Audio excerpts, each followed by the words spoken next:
In a small, forgotten town nestled in the shadow of jagged mountains, there was a legend whispered in hushed tones, of a labyrinth that lay beneath the earth. The entrance was said to be hidden in the woods, behind the ruins of an ancient chapel, and those who entered were never seen again. Alex, a young adventurer with a thirst for the unknown, had heard the stories from a local bartender. He dismissed them as superstition, the kind of ghost tale meant to keep children away from danger. But the idea intrigued him. He had explored caves and ancient ruins before. What was one more mystery to uncover? Late one afternoon, armed with a flashlight, rope, and his wits, Alex set out to find the labyrinth. The forest was dense, and the shadows of the tall pines stretched long as the sun began to set. Alex reached the crumbled remains of the chapel with little trouble. The ground was covered in moss, and broken stone statues lay scattered like forgotten relics of a bygone era.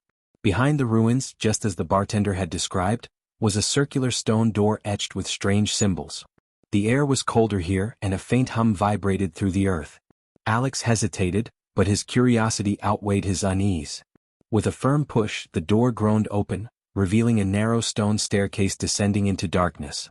The labyrinth was colder than he expected, the air damp and stale. The walls were rough stone, carved with unfamiliar symbols that seemed to shift when viewed from the corner of his eye. His flashlight beam cut through the darkness, revealing narrow passages that twisted and turned without reason. At first, Alex marked his path with chalk, confident in his ability to navigate the maze. But as he ventured deeper, things began to change. The passages seemed to move, the walls closing in or opening up without warning. The symbols on the walls began to glow faintly, pulsing in time with a steady hum that grew louder the further he went. He tried to backtrack, but his chalk marks were gone. Hours passed, at least Alex thought they did. Time had lost meaning in the unchanging darkness. His flashlight flickered and panic set in. He called out, his voice echoing endlessly in the stone corridors, but there was no response.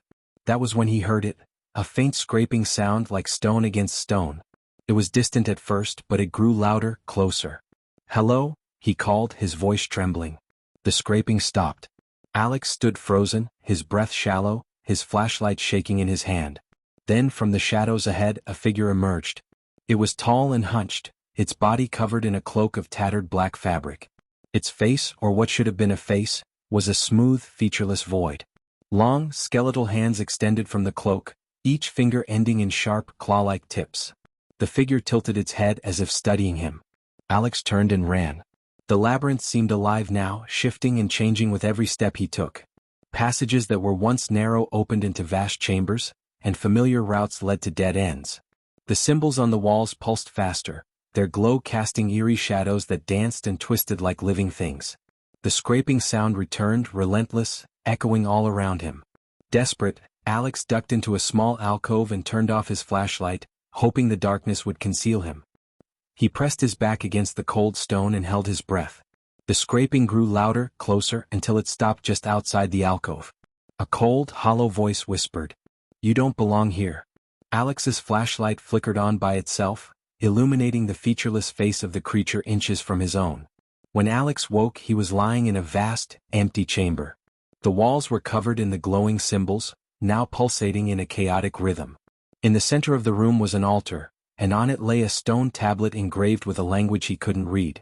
The voice echoed again, this time from everywhere at once. "Leave, if you can."